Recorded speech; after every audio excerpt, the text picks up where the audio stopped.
അപ്പോഴത്തേ നമ്മൾ കോട്ടയുടെ അടുത്തേക്ക് എത്തിയിട്ടുണ്ട്.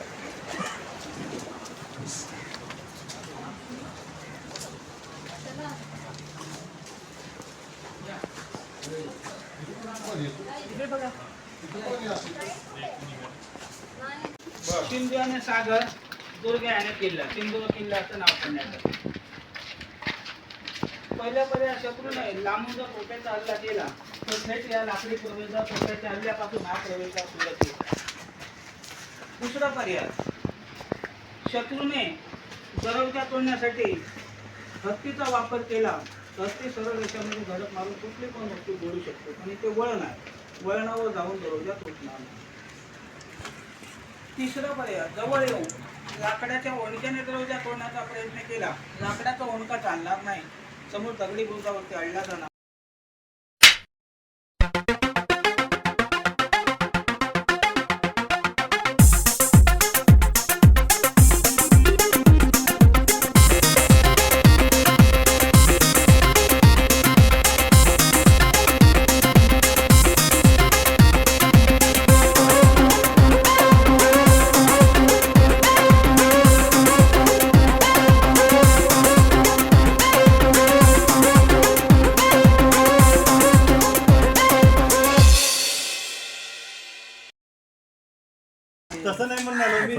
ഇതാണ് കോട്ടയുടെ ഒരു ഭാഗം. നമ്മൾ എൻട്രി ആയി. അതിൻ്റെ അകത്തുനിന്ന് ലോക്ക് ചെയ്യുന്ന രീതിയിലുള്ള കോട്ടയാണ്.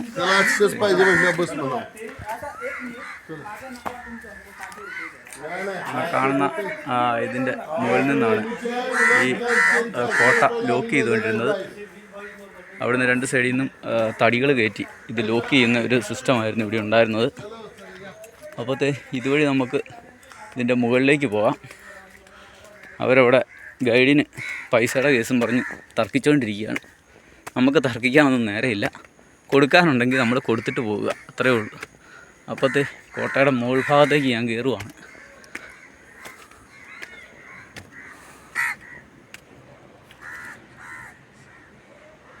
ഇതാണ് കോട്ടയുടെ നമ്മൾ കാണുന്ന ഒരു പ്രധാന ഭാഗം. ഇവിടെ ഒന്ന് നോക്കിയാൽ ഇതിൻ്റെ ഉള്ളിലെ ഗ്രാമം നമുക്ക് മൊത്തം കാണാം. ഇതാണ് ഇതിൻ്റെ മുകളിൽ പടയാളികൾക്ക് നിൽക്കാനുള്ള ഒരു സ്ഥലം. ഇവിടുന്നാണ് ഈ അമ്പൊക്കെ ഉപയോഗിച്ച് തോക്കൊക്കെ ഉപയോഗിച്ച് വെടിവെക്കുന്ന നമ്മൾ മുൻപ് കണ്ടിട്ടുള്ള കോട്ടകളിലെ പോലെ തന്നെ സുരക്ഷിതമായിട്ടുള്ളൊരു സ്ഥലം. ഈ കരിങ്കല്ലെല്ലാം ഇവിടുന്ന് തന്നെ എടുത്തിട്ട് ചെയ്തിരിക്കുന്നതാണ്. ഇതുണ്ടോ, ആർക്കിയോളജിക്കൽ സർവേ ഓഫ് ഇന്ത്യയുടെ മുംബൈ സർക്കിളിലുള്ള സ്ഥലമാണ് ഈ കോട്ട.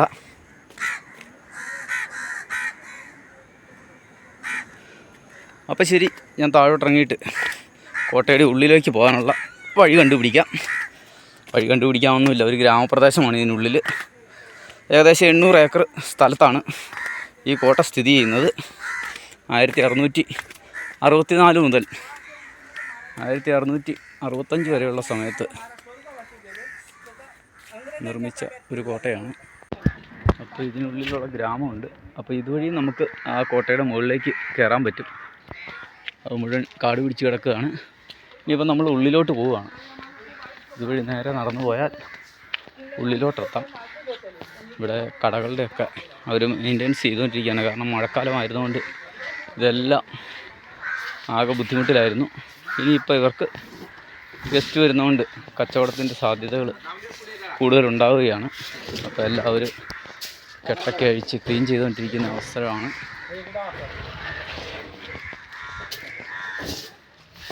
അപ്പോഴത്തെ നീണ്ടു നിവർന്ന ഇത് പിന്നീട് ഉണ്ടാക്കിയതാണെന്ന് തോന്നുന്നു. കാരണം കോൺക്രീറ്റാണ് മൊത്തം. കോട്ടയുടെ ഉള്ളെല്ലാം നല്ല രീതിയിൽ നടപ്പാതയൊക്കെ കെട്ടിവെച്ചിട്ടുണ്ട്.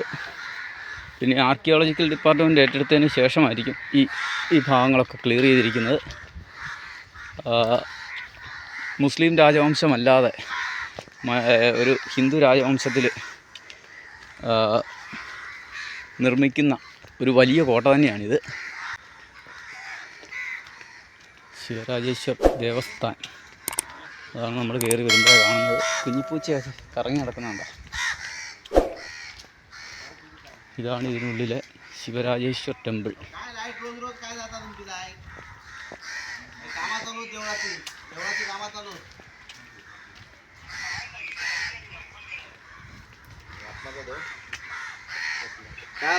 ഇവിടെ എത്തും കിടപ്പുണ്ട് കേട്ടോ.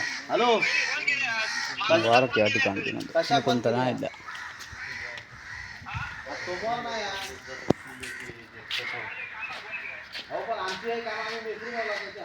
എന്നടാ അവൻ എൻ്റെ അടുത്ത് വന്നിട്ടുണ്ട് കേട്ടോ. കുഞ്ഞിയുടെ മണം പിടിച്ച് വന്നതാണ്.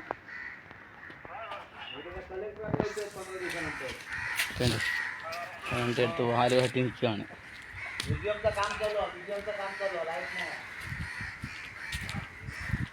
കയറി വരുമ്പോഴേ ഈ അമ്പലമാണ് നമുക്ക് കാണാൻ പറ്റുന്നത്.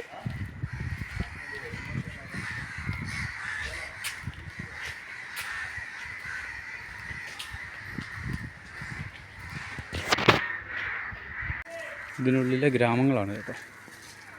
അവർ അവരുടെ കടകളൊക്കെ തുറന്നുകൊണ്ടിരിക്കുകയാണ്.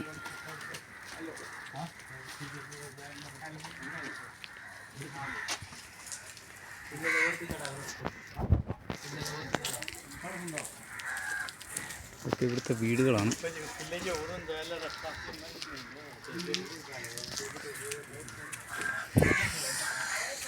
ഇത് നമ്മൾ ഇപ്പുറത്തോട്ട് കണ്ട ഒരു വഴിയെ കയറുകയാണ്. ഒന്ന് കറങ്ങി വരിക എന്നുള്ളതേ ഉള്ളൂ നടക്കത്തുള്ളൂ. മറ്റു കോട്ടകളിലെ പോലെ നമുക്ക് ഒരുപാട് സമയം റെസ്റ്റ് ചെയ്യാൻ സ്പെൻഡ് ചെയ്യാൻ പറ്റിയില്ല. ഏകദേശം 1 മണിക്കൂർ സമയമേ ഉള്ളൂ. അപ്പോൾ ശരി, നമ്മൾ ഇങ്ങനെ ഈ കോട്ടയ്ക്കുള്ളിലെ ഗ്രാമപ്രദേശങ്ങളിലൂടെ യാത്ര ചെയ്യുകയാണ്. ഇതൊക്കെ ഇവിടുത്തെ പഴയ വീടുകളാണ്, ഹെറിറ്റേജ് വില്ലകളാണ്. ഇതൊക്കെ ആൾത്താമസമുള്ളതാണ് കേട്ടോ. ഇവരൊക്കെയാണ് ഈ 3 മാസത്തേക്ക് ഭക്ഷണവും കാര്യങ്ങളുമൊക്കെ ശേഖരിച്ച് വെച്ച് ഇവിടെ തന്നെ താമസിക്കുന്ന ആളുകൾ.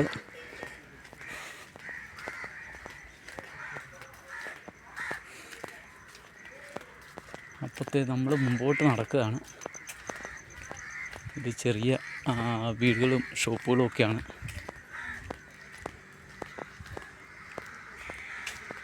ശ്രീ മഹാദേവ് മന്ദിറിലെത്തി.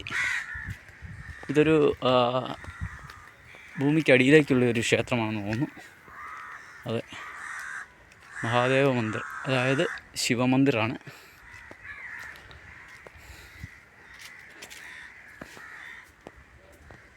ശിവക്ഷേത്രമാണ്.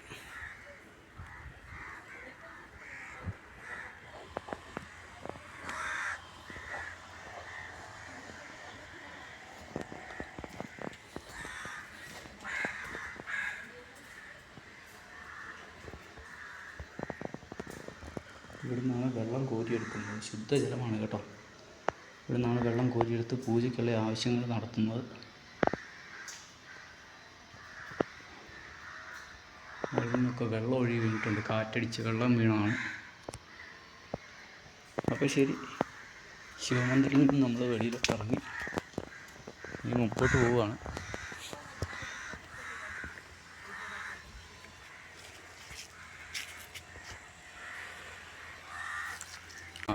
പുതിയ അതിഥികളെ വരവേൽക്കാനുള്ള തിരക്കിലാണ്. പണി നടക്കുന്നതാണ്.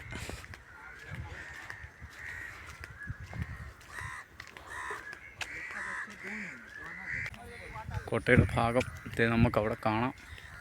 ഇതിനുള്ളിലെ പാറ തന്നെ പൊട്ടിച്ചുണ്ടാക്കിയതാണ് കേട്ടോ ഈ കോട്ടയും കാര്യങ്ങളും. ഇതാണ് വാട്ടർ റിസർവോയർ, അതായത് കോട്ടയുടെ നടുവിലുള്ള വെള്ളത്തിൻ്റെ ഒരു ശുദ്ധജലത്തിൻ്റെ ഒരു സ്രോതസ്സാണ്. വെട്ടിയുണ്ടാക്കിയിരിക്കുന്നതാണ്. നമ്മൾ മുൻപ് പല കോട്ടകളിലും പോയപ്പോൾ ഇതുപോലെ ഒരു വാട്ടർ ഇതിൻ്റെ വെള്ളത്തിൻ്റെ ഒരു ഏരിയ നമ്മൾ കണ്ടിരുന്നു. അതുപോലെ തന്നെയാണ് ഇവിടെയും. ഇതിപ്പോഴും ഉപയോഗിക്കുന്ന വെള്ളമാണ് കേട്ടോ. ഉണ്ടോ, കോരി കുടിക്കാൻ പറ്റും. വെട്ടുകല്ല് കെട്ടി കയറ്റിയിരിക്കുകയാണ്. നമ്മൾ കേരളത്തിലെ പാലക്കാട് കോട്ടയിലാണെന്ന് തോന്നുന്നു. പാലക്കാടല്ല, തലശ്ശേരി കോട്ടയിലാണ് നമ്മളിങ്ങനെയൊരു സ്ഥലം കണ്ടത്. കാസർഗോഡ് ജില്ലയിലാണെന്ന് തോന്നുന്നു ഇങ്ങനെ കോട്ടയിൽ നമ്മൾ ഇങ്ങനെയൊരു സ്ഥലം കണ്ടത്. നമുക്കതിനുള്ളിലേക്ക് ഇറങ്ങിപ്പോകാനുള്ള രീതിയിൽ വെട്ടിയുണ്ടാക്കിയിരിക്കുന്ന വലിയ ഒരു കിണർ കണ്ടത്. ഇപ്പോഴത്തെ ഇവിടെ അതും ഓർക്കണം, ഇത് ഉപ്പുവെള്ളമല്ല, ശുദ്ധജലമാണ്. പാറക്കിടയിൽ നിന്നുള്ള വെള്ളമാണ്. അത് കടലിൻ്റെ നടുവിൽ തന്നെയാണ്. അതാണ് അതിൻ്റെ പ്രത്യേകത.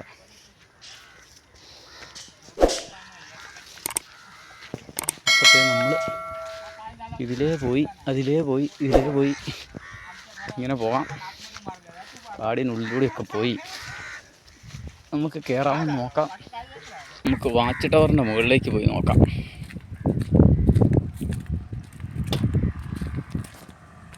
അപ്പോഴത്തേ ഇതാണ് ആ കോട്ടയുടെ ഉൾഭാഗം. കുറച്ച് വീടുകളേ ഉള്ളൂ കേട്ടോ ഈ ഗ്രാമത്തിൽ. 10-30 വീടുകളേ ഉള്ളൂ. കോട്ടയുടെ ഒരു ഫുൾ ഭാഗം ഇവിടെ വന്നാൽ കാണാൻ പറ്റും. ഒരു പ്രധാന വാച്ച് ടവർ ഇത് തന്നെയാണ്. –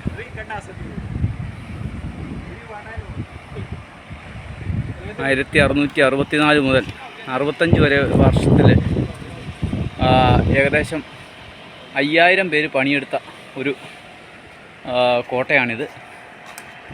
ഒരു വർഷം കൊണ്ടാണിത് നിർമ്മിച്ച് തീർന്നത്. അതോടൊപ്പം തന്നെ ഈ ഭാഗത്തു നിന്നൊക്കെയാണ് ഇതിനാവശ്യമുള്ള കല്ലുകൾ വെട്ടിയെടുത്തത്.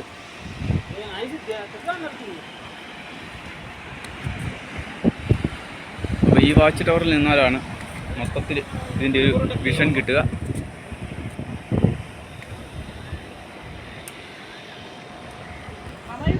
ഇവിടുന്ന് ഒരു ചെറിയ കാഴ്ച കാണാം. കടൽ ഇങ്ങോട്ട് കയറുന്ന ഒരു പ്രധാന ഭാഗമാണിത്. അത് വളരെ സ്ട്രോങ് ആയിട്ടാണ് നിർമ്മിച്ചിരിക്കുന്നത്. അതുപോലെ തന്നെ അവിടെ നിന്നൊക്കെ വാച്ച് ടവർ ഉണ്ടായിരുന്നു. പക്ഷേ കടൽക്ഷോഭത്തിൽ അതൊക്കെ തകർന്നു പോയതാണ്.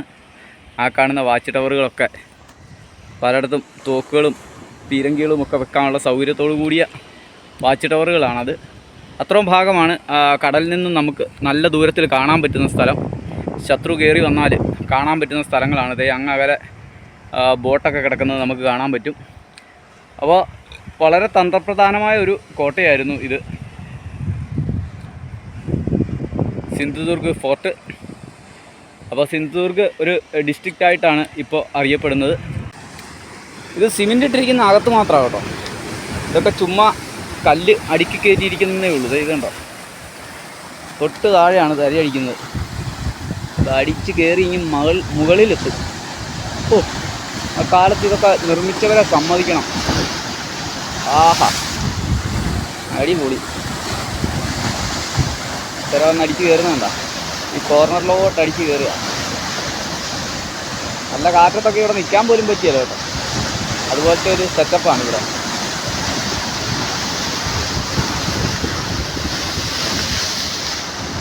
ഞാൻ പറയുന്നതൊക്കെ കേൾക്കാൻ പറ്റുന്നുണ്ടോയെന്ന് തന്നെ അറിയില്ല. നല്ല തിരയാണ്. ഇനിയിപ്പം കാറ്റ് അടിക്കാൻ തുടങ്ങും. അപ്പോൾ തിര കൂടും. ഇപ്പോൾ 11:30 ആകുമ്പോൾ തിരിച്ചെല്ലാമാണ് പറഞ്ഞിരിക്കുന്നത്. ആഹാ, അടിപൊളി ഒരു തിര. പാൽപ്പുഴ പോലെ ഒഴുകുകയാണ്.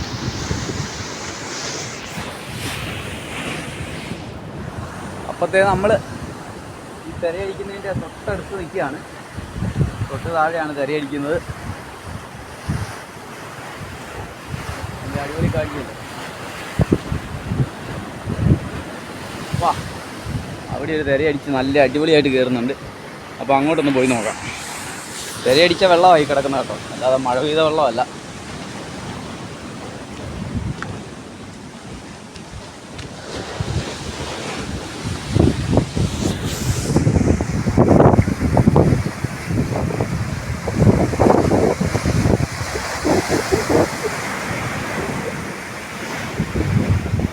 വെള്ളം പൊങ്ങുന്നത് കാണാൻ പാടാണ്.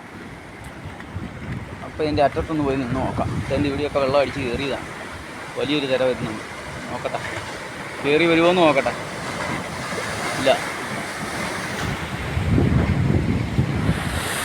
ആഹാ, അടിപൊളി.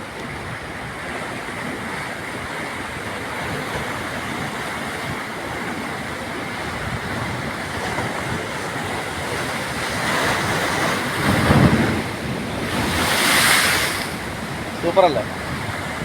പൊളി സാധനം. ഇതുകൊണ്ട് അടുത്ത പൊളി സാധനം വരുന്നുണ്ട്. അങ്ങോട്ട് പോയിക്കോ.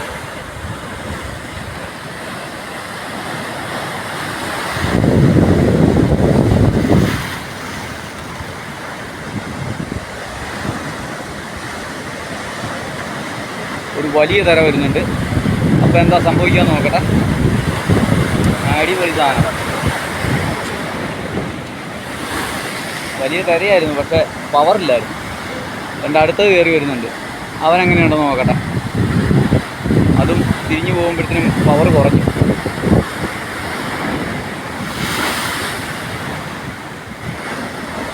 ഓ സൂപ്പർ.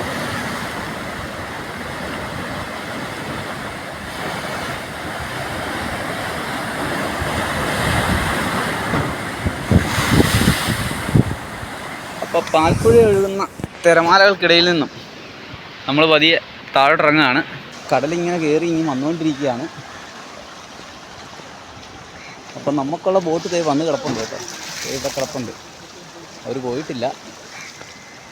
അതോ ഇപ്പോൾ വന്നാന്ന് തോന്നുന്നു. ഇപ്പോൾ സൗണ്ട് കേട്ടായിരുന്നു. അപ്പോഴത്തെ ഇവിടെ നിന്നൊക്കെ വള്ളങ്ങൾ ഇറക്കാറുണ്ട് കേട്ടോ. ഇതൊക്കെ അക്കരയ്ക്ക് തുഴഞ്ഞു പോകുന്നത് ഇവിടെ നിന്നാണ്.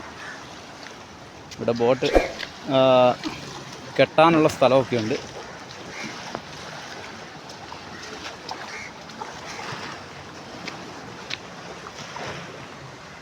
ഇതൊരു ബോട്ട് കെട്ടി പോലെ സെറ്റ് ചെയ്ത് വെച്ചിരിക്കുകയാണ്. പക്ഷേ തിരയുടെ ഇത് കാരണം ഇങ്ങോട്ട് വള്ളങ്ങൾ വരാറില്ല.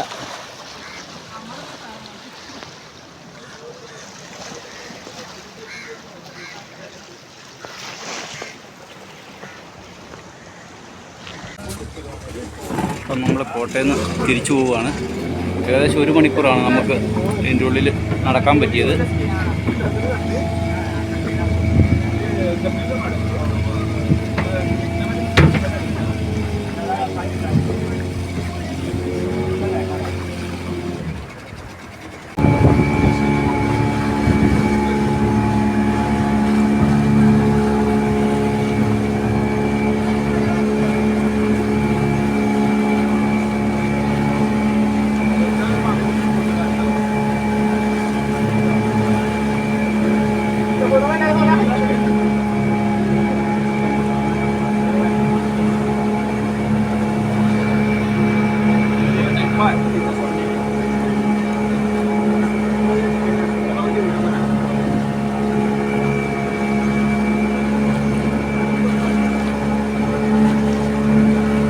അങ്ങനെ കോട്ടയിൽ നിന്ന് നമ്മൾ തിരിച്ചു പോവുകയാണ്. ഇതാണ് യഥാർത്ഥ ബോട്ട് കെട്ടി. പക്ഷേ ഇപ്പോൾ അങ്ങോട്ട് വള്ളം അടുപ്പിക്കാൻ പറ്റിയല്ല. അങ്ങ് ചേർത്ത് കൊണ്ടുവന്നാണ് അടുപ്പിക്കുന്നത്. വിവേകാനന്ദപ്പാറയിൽ പോയപ്പോഴും അതിനുശേഷം ധനുഷ്കോടിയിലൂടെ കടലിലൂടെ യാത്ര ചെയ്തു. അതിനുശേഷം ഇപ്പോൾ മഹാരാഷ്ട്രയിലൂടെയാണ് നമ്മൾ യാത്ര ചെയ്യുന്നത്.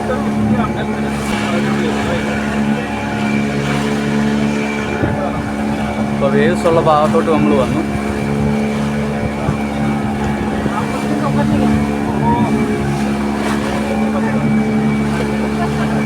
ഇപ്പോൾ തിര നന്നായിട്ട് ശക്തിയായിട്ടുണ്ട്. നമ്മൾ മുമ്പേ കോട്ടയിൽ കണ്ടതാണ്.